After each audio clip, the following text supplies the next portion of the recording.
Hello दोस्तों, I hope कि आप सभी लोग अच्छे होंगे। तो आज मैं योगर्ट डिलीवरी के नेक्स्ट पार्ट को एक्सप्लेन कर रहा हूँ। और यदि आपने इसका पहले का पार्ट नहीं देखा है तो आप चैनल पर जाके पहला पार्ट देख सकते हैं। तो पिछले एपिसोड में हमने देखा था कि जूनवू सोही के साथ अपनी पहली डेट पर आता है, जहाँ वे लोग साथ में डिनर करते हैं। इसके बाद जूनवू सोही को उसके घर पर छोड़ देता है। इसके बाद हम सोही को देखते हैं जो घर पर आकर डोर ओपन करती है तो उसे वहाँ पर एक लड़की बिना कपड़ों के दिखती है। तभी वो लड़की सोही को देख बोलती है कि तुम कौन हो। तो सोही बोलती है कि आखिर तुम क्या बोलना चाहते हो कि मैं कौन हूँ। और उसी समय वहाँ पर हेंचुल आ जाता है और बोलता है कि मॉम आप इतने जल्दी क्यों आ गए, और अपनी मॉम से बोलता है कि इसे मैंने बुलाया है। तो उसकी बात सुनकर सोही बोलती है कि मैंने तुम्हें किसी भी लड़की को घर पर लाने से मना किया था। तो हेंचुल बोलता है कि मॉम आप इतना गुस्सा क्यों हो रहे हो, आपको तो पता है कि ये मेरा फर्स्ट टाइम नहीं है, और वैसे भी अभी आपको इसकी चिंता नहीं करना चाहिए क्योंकि आपने सेवांग के कपड़े पहने हुए हैं। जो सुनकर सोही चुप हो जाती है। जिसके बाद हेंचल सेवांग को आवाज लगाता है और बोलता है कि सिस्टर यहाँ आओ, तुम्हारे कपड़े मिल गए हैं। तभी उसे ऐसा करता देख वो लड़की बोलती है कि तुम अपनी माँ के साथ ऐसा कैसे कर सकते हो। जिसके बाद वहाँ पर सेवांग आ जाती है और वो सोही को उस ड्रेस में देख बोलती है कि मॉम आपको पता है ना कि यदि कोई मेरे कपड़े पहनता है तो मुझे कितना गुस्सा आता है। वहीं दूसरी तरफ हम हेंचल को उस लड़की के साथ कमरे में देखते हैं जो मजे कर रहा था। जिसके बाद हम सोही को देखते हैं जो सेविंग से बोलती है कि मुझे माफ करना, मैंने तुम्हारे कपड़े पहने लेकिन मेरे पास उस समय कोई ऑप्शन नहीं था। जिसके बाद सोही बोलती है कि मैं तुम्हारी ड्रेस को वॉश करके रख दूंगी। तो ये बात सुनकर सेवांग बोलती है कि नहीं, तुम इसे फेंक दो। जो सुनकर सोही हैरान हो जाती है। तभी सेवांग बोलती है कि क्या आपने सुना नहीं मैंने क्या बोला। जहाँ सेवांग बोलती है कि आखिर तुम किसके साथ बाहर घूम रही थी, क्या वो तुम्हारा कोई कस्टमर या कोई बॉयफ्रेंड है। साथ ही वो बोलती है कि हो सकता है कि तुम्हारे एक से ज्यादा कस्टमर होंगे, इसलिए मैं इन कपड़ों को कैसे पहन सकती हूँ, पता नहीं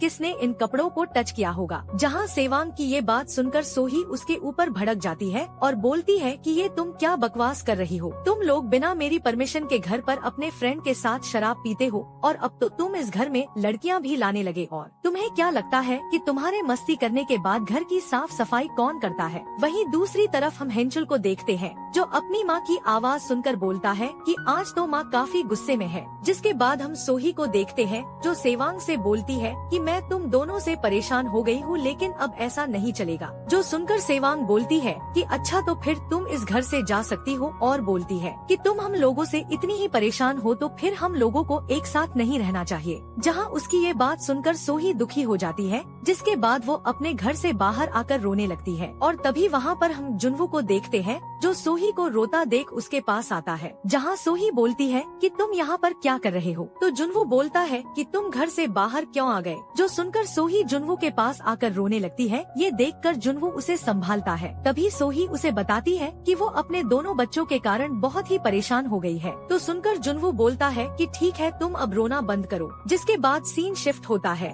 और हम एक क्लब में कुछ लड़कियों को देखते हैं जहाँ पर वे सभी डांस कर रहे थे। तभी वहाँ पर हम सोही को देखते हैं जो जुनवू के साथ वहाँ पर आई थी। जहाँ सोही उस जगह को देख बोलती है कि यहाँ पर बहुत ही साउंड है। जिसके बाद वहाँ पर जुनवू आता है और बोलता है कि तुम मेरे पास ही रहना क्योंकि यहाँ पर कई लड़के हैं जो तुम्हें लाइन मारने की कोशिश कर सकते हैं। वहीं जुनवू सोही से बोलता है कि मैं तुम्हें ऐसी ही जगह पर लाना चाहता था। जो सुनकर सोही बोलती है कि मुझे ऐसी जगह पसंद नहीं है। जो सुनकर जुनवू बोलता है कि यदि तुम्हें ये पसंद नहीं है तो हम लोग यहाँ से जा सकते हैं। तो सोही बोलती है कि नहीं, मैं इस जगह को देखना चाहती हूँ ताकि मैं अपने बच्चों को अच्छे से समझ सकूं। जो बात सुनकर जुनवू बोलता है तो चलो फिर चलो, हमें जाकर कुछ ड्रिंक करना चाहिए। जिसके बाद वे लोग ड्रिंक करते हैं। जहाँ पर जुनवू बोलता है कि क्या तुम आज घर नहीं जाओगे। तो सोही बोलती है कि नहीं। जिसके बाद वहाँ पर रोमी को जुनवू दिखता है। ये देखकर वो उसके पास आती है और बोलती है कि तुम इस जगह पर क्या कर रहे हो। तभी वहाँ पर जुनवू रोमी को देख बोलता है कि तुम यहाँ पर क्या कर रही हो। तो रोमी बोलती है कि ओपा तुम बहुत ही बुरे हो, तुम मुझे बिना बताए इस क्लब में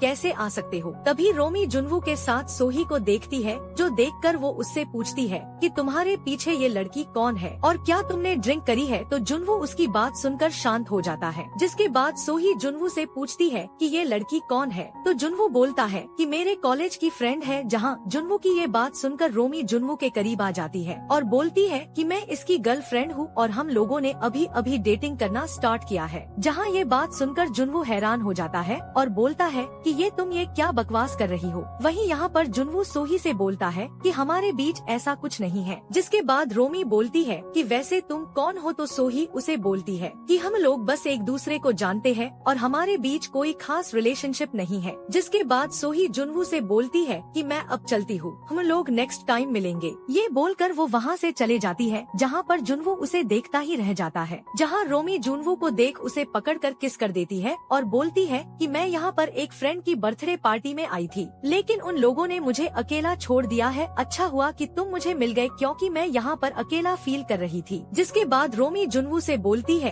कि क्या वो लड़की मुझसे ज्यादा इम्पोर्टेंट है और क्या तुम उसको लाइक करते हो। तो ये सुनकर जुनवू रोमी को कुछ नहीं बोलता। इसके बाद सीन शिफ्ट होता है और हम बार के अंदर सोही को देखते हैं, जो ज्यादा ड्रिंक करने के कारण बेहोश हो जाती है। तभी वहाँ पर दो लड़के सोही को देखते हैं, जहाँ पर एक लड़का सोही को देख बोलता है कि ये तो डिलीवरी गर्ल है। तो उसका साथी बोलता है कि यार ये तो बहुत ही ब्यूटीफुल है, ये जब डिलीवरी करने आएगी तो मैं इसे पटाने की कोशिश करूँगा। जिसके बाद वहाँ पर वो लड़का बोलता है कि क्या इसकी ड्रिंक में तुमने कुछ मिलाया था। तो उसका साथी बोलता है कि नहीं, मैं भला ऐसा क्यों करूँगा, बल्कि ये तो पहले से ही लड़खड़ा रही थी, जिसके कारण ये बेहोश हो गई है। तो ये सुनकर वो लड़का बोलता है कि ये अच्छा मौका है इसके साथ मजे करने का। ये बोलकर वे लोग मन ही मन खुश हो जाते हैं। वहीं सीन शिफ्ट होता है और हम बार में अनऑथराइज्ड एंट्री वेल रूम में देखते हैं, जहां पर जुनवू और रोमी वे दोनों वहां पर आते हैं। जिसके बाद रोमी जुनवू के सामान को निकालने लगती है। तो ये देख जुनवू बोलता है कि ये क्या कर रही हो। तो रोमी बोलती है कि मैं तुम्हें लाइक करती हूँ, इसलिए मैं ये तुम्हारे साथ करना चाहती हूँ। तो जुनवू बोलता है कि मुझे जल्द ही यहाँ से निकलना होगा और सोही को ढूंढना होगा जहाँ। तभी वो देखता है कि रोमी उसके सामान के साथ खेलने लगी है।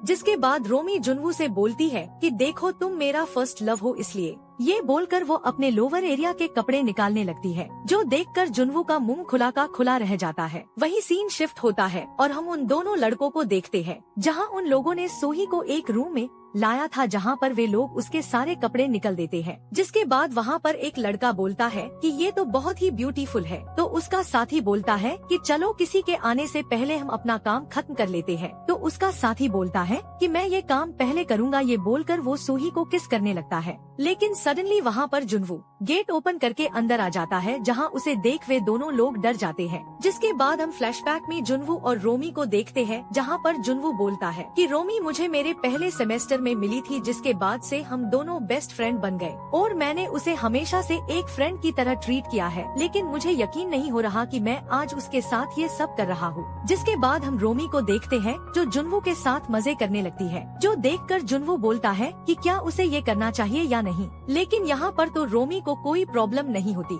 तभी जुनवू बोलता है कि मुझे सोही को सर्च करने जाना होगा, इसलिए मुझे ये जल्दी फिनिश करना होगा। जिसके बाद जुनवू रोमी को बोलता है कि मुझे कुछ काम है, इसलिए मैं जा रहा हूँ। तो ये बात सुनकर रोमी को जुनवू के ऊपर गुस्सा आ जाता है, जहाँ वो बोलती है कि कमीने जुनवू, मैंने तुम्हें अपना सब कुछ दिया, लेकिन तुम्हें इसकी कोई परवाह नहीं है। जिसके बाद रोमी बोलती है कि तुम्हें जहाँ जाना है जाओ, लेकिन मैं तुम्हें अपना बना कर ही रहूंगी। जिसके बाद हम नेक्स्ट सीन में जुनवू को देखते हैं, जो बार में सोही को सर्च कर रहा होता है, जहाँ पर उसे एक लड़का दिखता है जो फोन में बात कर रहा होता है। वहीं वो लड़का अपने साथी को बोलता है कि मुझे एक अजमा मिली है और वो बहुत ही सुंदर है, इसलिए तुम उसके साथ मजे करना चाहते हो तो जल्दी से आ जाओ। जिसके बाद हम जुनवू को देखते हैं, जो उस रूम में आकर उन लोगों की धुलाई करने लगता है। तभी यहाँ पर सोही को भी होश आ जाता है, जहाँ वो देखती है कि जुनवू उन लोगों के साथ फाइट कर रहा है। तभी वे लोग जुनवू से बोलते हैं कि हमने सिर्फ उसके कपड़े निकाले हैं, इससे ज्यादा कुछ नहीं किया, इसलिए हमें जाने दो। तो जुनवू बोलता है कि तुम लोग यहाँ से जल्दी निकलो जाओ, वरना मैं तुम्हें नहीं छोड़ूंगा। जहाँ पर वे लोग डर के कारण वहाँ से भाग जाते हैं। जिसके बाद जुनवू सोही से बोलता है कि तुम्हें इतनी ड्रिंक नहीं करना चाहिए। तो सोही उसे माफी मांगती है और बोलती है कि मुझे नहीं पता कि मेरे साथ क्या हुआ था। जो सुनकर जुनवू उसे गले लगा लेता है और बोलता है कि मुझे तुम्हारी फिक्र हो रही थी। जिसके बाद हम जुनवू के घर को देखते हैं, जहाँ पर वे दोनों लोग आते हैं। जिसके बाद वे दोनों लोग साथ में सो जाते हैं और तभी जुनवू सोही को किस कर देता है और सोही के कपड़े निकालने लगता है, जो देखकर सोही बोलती है कि हम ऐसा नहीं कर सकते। तो जुनवू बोलता है कि मैं तुमको लाइक करता हूँ। ये बोलकर वे दोनों नशे की हालत में इंटीमेट हो जाते हैं। वहीं दूसरी तरफ हम उस लेडी को देखते हैं जो योगर्ट की डिलीवरी करने जाती है, जहाँ पर उसे जुन्वू के कमरे से आवाज आती है, जो सुनकर वो बोलती है कि आखिर वो किसके साथ मजे कर रहा है। जिसके बाद नेक्स्ट डे मॉर्निंग का सीन देखते हैं, जहाँ पर सोही होश आता है, जहाँ वो खुद को देख बोलती है कि आखिर वो किस जगह पर है, जहाँ उसे जुन्वू की आवाज आती है, जो बोलता है क्या तुम उठ गए। तो सोही जुन्वू की आवाज सुनकर बोलती है कि क्या मैं रात में जुन्वू के साथ सोई थी, जहाँ वो देखती है कि उसके सारे कपड़े निकले हुए हैं, जो देखकर वो बोलती है ये मैंने क्या कर दिया। तो जुन्वू बोलता है कि क्या हुआ। तो सोही बोलती है कि उसने ये सब नशे की हालत में किया है, उसे ऐसा नहीं करना चाहिए था।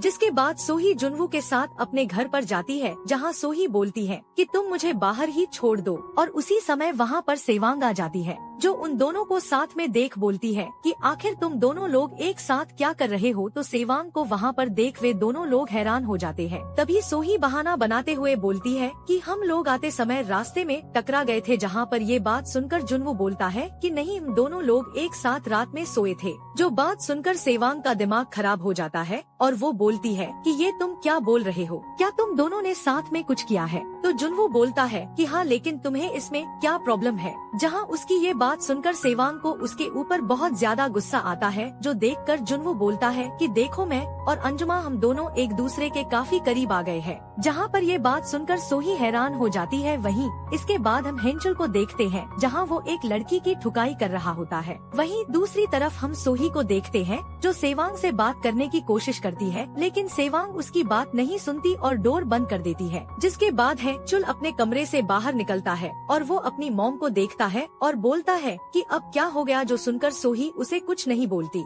इसके बाद सीन शिफ्ट होता है और हम उस योगर्ट डिलीवरी लेडी को देखते हैं, जहाँ वो जुन्वू के घर पर आके डोर नॉक करती है, लेकिन उस समय जुन्वू घर पर नहीं होता। जो देखकर उस लेडी को जुन्वू पर गुस्सा आ जाता है और वो बोलती है कि आखिर वो अब किस लड़की के साथ मजे कर रहा है। जिसके बाद वो लेडी उदास होकर वहाँ से वॉशरूम में चले जाती है और जाके अपना काम करने लगती है। लेकिन तभी वहाँ पर एक दूसरी डिलीवरी गर्ल आती है, जिसे देखकर वो लेडी पूछती है कि तुम्हारा काम कैसा चल रहा है। तो वो लड़की बोलती है कि मैं अपने कस्टमर बढ़ाने के लिए बैनर लगा रही हूँ। जहाँ वो दूसरी लड़की बोलती है कि वैसे तुम्हारा काम कैसा चल रहा है। तो वो लेडी बोलती है कि मेरा काम तो बहुत ही अच्छा चल रहा है। इसके बाद सीन शिफ्ट होता है और हम जुन्वू को उसके घर पर देखते हैं, जहाँ वो सोही को कॉल करता है, लेकिन सोही उसका कॉल पिक नहीं करती। जो देखकर जुन्वू बोलता है कि लगता है उनके घर में लड़ाई हो रही होगी, क्योंकि मैंने सेवांग के सामने मेरे और सोही के रिश्ते को हाईलाइट कर दिया है। जिसके बाद वो बोलता है कि उन दोनों ने अजुमा और मेरे साथ बहुत बुरा बिहेव करा है, इसलिए मैं अजुमा को अपनी वाइफ बनकर उन दोनों से बदला लूंगा। जहाँ तभी जुन्वू के मोबाइल पर किसी का फोन आता है, जो देखकर जुन्वू बोलता है कि क्या उसे अजुमा ने कॉल किया है। लेकिन जब वो फोन चेक करता है तो उसमें सेवांग का कॉल आ रहा होता है। जिसके बाद सीन शिफ्ट होता है और हम सेवांग को देखते हैं, जहाँ पर जुन्वू उसके पास आता है और बोलता है कि तुमने मुझे यहाँ पर क्यों बुलाया है। तो सेवांग उसे बोलती है कि तुम मेरी माँ के करीब क्यों आ रहे हो, मैं तुम्हें यहाँ पर वार्न करने आए हूँ, यदि तुम मेरी माँ के करीब दिखाई दिए तो तुम्हारे लिए अच्छा नहीं होगा। तो जुन्वू बोलता है कि मैं तो पहले ही अजुमा के काफी करीब आ गया हूँ और मैं उसके साथ डेट भी कर रहा हूँ। जहाँ उसकी ये बात सुनकर सेवांग को उसके ऊपर गुस्सा हो जाती है और वो उसका कॉलर पकड़कर बोलती है कि तुम कमीने आदमी, तुम ये क्या बोल रहे हो, तुम तो अभी यंग हो, क्या तुम्हें यंग लड़कियां पसंद नहीं, तुम आखिर 2 बच्चों वाली अजुमा के पीछे क्यों पड़े हो। तो जुन्वू बोलता है कि मुझे इससे कोई फर्क नहीं पड़ता कि वो 2 बच्चों की माँ है या नहीं, मैं सिर्फ अजुमा को लाइक करता हूँ और वैसे भी तुम कैसे उसकी बेटी हो, तुम लोग तो कभी साथ में घूमने भी नहीं जाते। जहाँ उसकी ये बात सुनकर सेवांग बोलती है कि तुम चुप रहो, तुम मेरे फैमिली मैटर में मत पड़ो। जिसके बाद सेवांग बोलती है कि यदि तुमने इस बारे में और बोला तो मैं तुम्हें मार डालूंगी। तो जुन्वू बोलता है कि नहीं, इसके लिए तुम्हें हेंचुल को बुलाना होगा और वैसे भी तुम लोगों को बस दूसरों को मारना ही आता है। जिसके बाद जुन्वू बोलता है कि देखो चाहे तुम कुछ भी कर लो, लेकिन मैं अजुमा को नहीं छोड़ सकता। जिसके बाद सेवांग बोलती है कि क्या तुम मेरी माँ के साथ सोए हो। तो जुन्वू बोलता है कि हाँ बिल्कुल, और हमने वो भी किया है। जो बात सुनकर सेवांग को गुस्सा आ जाता है और वो उसके फेस पर पंच मार देती है। जिसके बाद वो उसकी पिटाई करने लगती है और बोलती है कि तुमने ऐसा करने की हिम्मत कैसे करी। जो देखकर जुन्वू उसे पकड़कर नीचे गिरा देता है और बोलता है कि देखो तुम इस कंडीशन में नहीं हो, इसलिए शांत हो जाओ। और तभी सेवांग जुनवू को अपने करीब देख उसे किस कर देती है, जहाँ जुनवू ये देखकर उसे अपने से दूर कर देता है और बोलता है कि ये तुम क्या कर रही हो, क्या तुम पागल हो गई हो। जिसके बाद सेवांग वहाँ से बिना कुछ बोले चले जाती है, जहाँ पर जुनवू बोलता है कि आखिर उसने ऐसा क्यों किया। इसके बाद सीन शिफ्ट होता है और हम जुनवू को उसके घर पर देखते हैं, जहाँ वो बोलता है कि आज मैं काफी ज्यादा थक गया हूँ, इसलिए मुझे आराम करना चाहिए। ये बोलकर वो डोर को ओपन करने लगता है, लेकिन तभी वहाँ पर वो डिलीवरी लेडी आ जाती है, जो जुनवू से बोलती है कि आखिर आजकल तुम कहाँ रहते हो, तुम्हें देखना मुश्किल हो गया है। तो जुनवू बोलता है कि मुझे कुछ काम था, इसलिए मैं बाहर गया था। जो सुनकर वो लेडी बोलती है कि ये अजुमा तुम्हें यहाँ पर योगर्ट की डिलीवरी देने आई है। तो जुनवू बोलता है कि क्या अजुमा, तुम किसकी बात कर रहे हो। तो वो लेडी बोलती है कि मैं जब लास्ट टाइम तुम्हारे यहाँ पर आई थी तो मुझे तुम्हारे यहाँ से किसी दूसरे ब्रांड का योगर्ट मिला था। जो बात सुनकर जुनवू परेशान हो जाता है, जहाँ जुनवू को परेशान देख वो लेडी बोलती है कि क्या हम अब अंदर चलकर बात करें। जिसके बाद हम उन दोनों को देखते हैं, जहाँ वो लेडी जुनवू के साथ मजे करने लगती है। जो देख जुनवू बोलता है कि ये तो मेरे गले ही पड़ गई है। जिसके बाद वो लेडी अपने कपड़े पहनती है और बोलती है कि मुझे पता है कि तुम्हें वो अजुमा योगर्ट लाकर देती है, क्योंकि वही एक अजुमा है जो डिलीवरी का काम करती है और वो अजुमा बहुत ही मासूम और इनोसेंट है। जो बोलकर वो वहाँ से चले जाती है।